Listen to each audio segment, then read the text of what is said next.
Belum tentu saat kamu punya resep masakan enak akan berhasil saat berbisnis kuliner. Ya benar, resep atau cita rasa lezat itu adalah hal basic di bisnis kuliner. Tapi itu bukanlah komponen paling penting dalam bisnis kuliner. Ada hal lain yang harus kita pahami saat kita mau bisnis kuliner. Salah satunya adalah pemahaman tentang bagaimana struktur di dalamnya, termasuk manajemennya, cara berhitungnya, manage SDM-nya, marketingnya, dan masih banyak variabel lain yang harus difikirkan.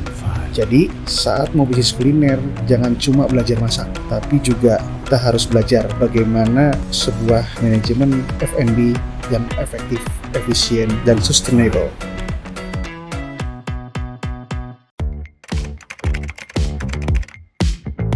Hai, saya Feby Salam, founder dan CEO Hijikop.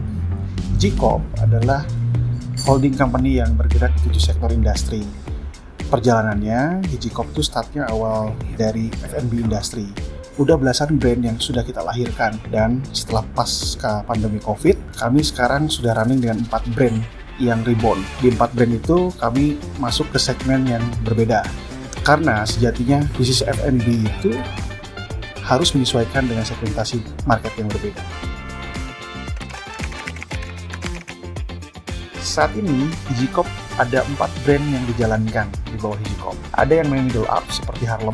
Kita fokus terhadap bisnis market. Jadi teman-teman yang menjadi pebisnis, pemain project, pekerja BUMN, yang grade-nya middle up, kita fasilitasi dengan adanya Harlem Restaurant Coffee, ada di Jalan Aceh, Bandung. Yang kedua, kita juga punya Gas Grill di Braga, itu adalah all you can eat, yang main di segmen mid low, karena harganya hanya 100 ribuan per packs, yang dimana tempat-tempat lain jual harga 250 ribu. Market itu sangat luas sekali. Itulah kenapa kita main di market itu. Yang ketiga adalah kami punya pempek gabus. Namun setelah COVID ini kita mulai lagi dengan baru, dengan bisnis model yang lebih simple, pendekatannya digital. Dan yang terakhir adalah Gas Ink. Itu adalah cafe, tempat kopi dan gelato ada dalam satu meja. Itu ada di area Braga juga, sangat digemari oleh wisatawan.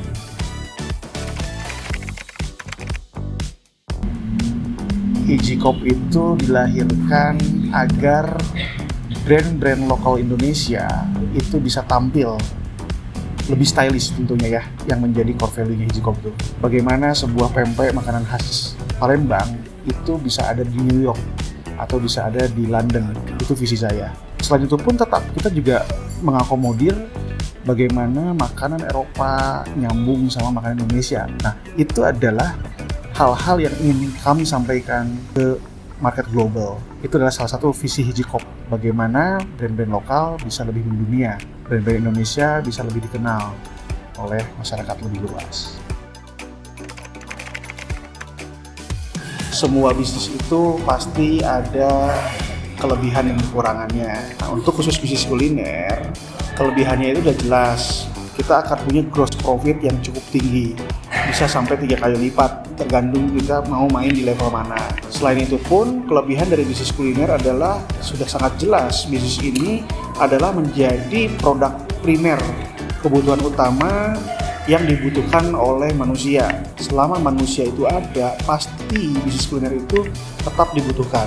Itu adalah beberapa kelebihan dari bisnis kuliner. Kekurangannya, bisnis kuliner itu sangat complicated karena di situ akan banyak divisi yang terlibat. Ada production, ada cost control, ada keuangan, ada lagi human capital yang harus mengatur orang-orang. Selain itu pun juga marketing menjadi salah satu motor dari bisnis kuliner. Dan apalagi di zaman sekarang, marketing juga kebagi 2 fokus, digital marketing dan tentunya community marketing yang harus dibangun. Ini sebenarnya sama saja seperti membangun pabrik. Banyak sekali variabel complicated di dalamnya.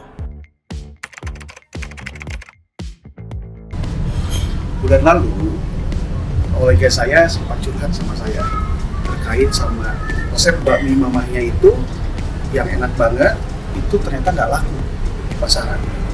Saya pribadi sudah nyoba itu bakmi, enak banget. Bahan-bahannya pun semua homemade. Artinya secara pricing harusnya bisa lebih murah. Nah, dia curhat, kenapa kok bisa begini? Itu adalah salah satu kasus dari banyak kasus bisnis kuliner yang terlalu fokus terhadap produk. Ya, padahal selain produk, banyak variabel lain yang harus kita perhatiin. Salah satunya adalah bagaimana menghitung COGS sehingga menentukan pricing. Kasus teman saya itu sebetulnya simple. Dia itu saat menentukan pricing hanya pakai satu variabel. Padahal menentukan harga sebuah produk dalam bisnis kuliner itu harus ada 4 faktor yang menjadi pertimbangan. Yang pertama, faktornya adalah faktor COGS. Kita nanti akan bahas COGS itu seperti apa. Yang kedua adalah faktor kemasannya. Ini tentunya kemasan ini menentukan bagaimana plating atau bagaimana campaign yang deliver ke si market yang dituju. Yang ketiga adalah kompetitor. Kita harus bisa menilai kompetitor tuh mainnya di harga berapa, sehingga kita bisa menentukan harga berapa. Nah, yang terakhir ini yang paling penting, yang keempat adalah purchase power si market tersebut. Jadi 4 pertimbangan itu harus dimixkan, di-blend, akhirnya keluarlah berapa si bakmi itu harus keluar harga pabrik. Nah, itu adalah salah satu blind spot yang rata-rata pebisnis kuliner itu lupa.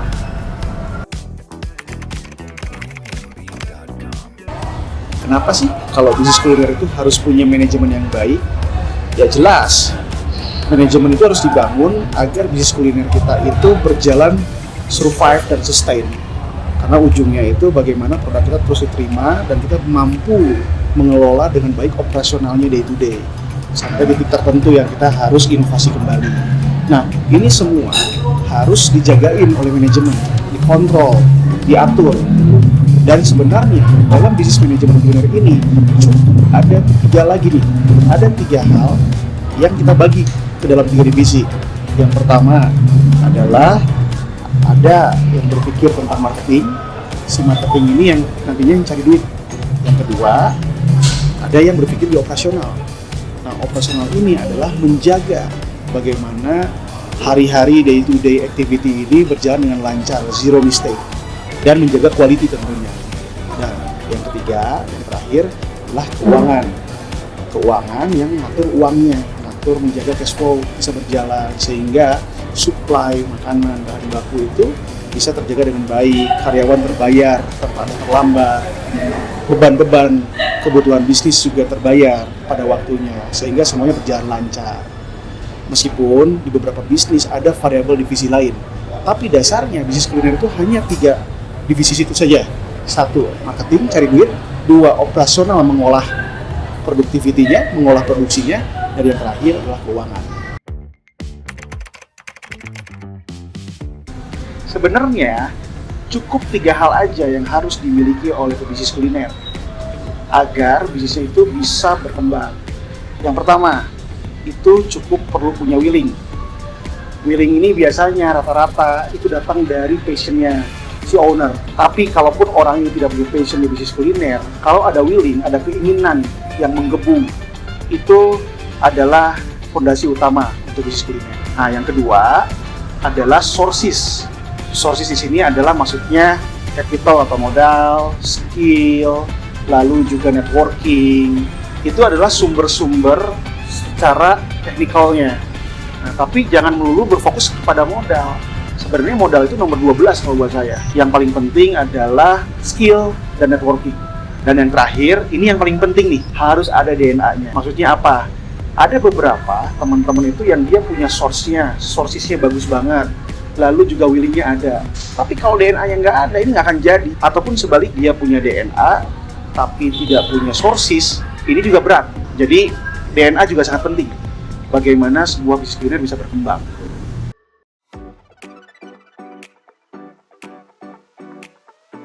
Saya sangat terinspirasi oleh tokoh yang pernah mengatakan 2 hal ini. Yang satu Michael Jordan, yang satu Dr. Philip Bilal kalau tidak salah. Michael Jordan pernah bicara, kemenangan terbesar itu adalah bukan saat kita bisa menang berturut-turut, tapi kemenangan terbesar itu adalah saat kita mampu bangkit dari kekalahan. Itu sangat banyak mengubah hidup saya saat saya jatuh dari bisnis, saat saya memulai bisnis dari 0 bahkan minus. Dan yang kedua, saya belajar dari quotes-nya Dr. Philip Bilal. When you succeed, you earn something.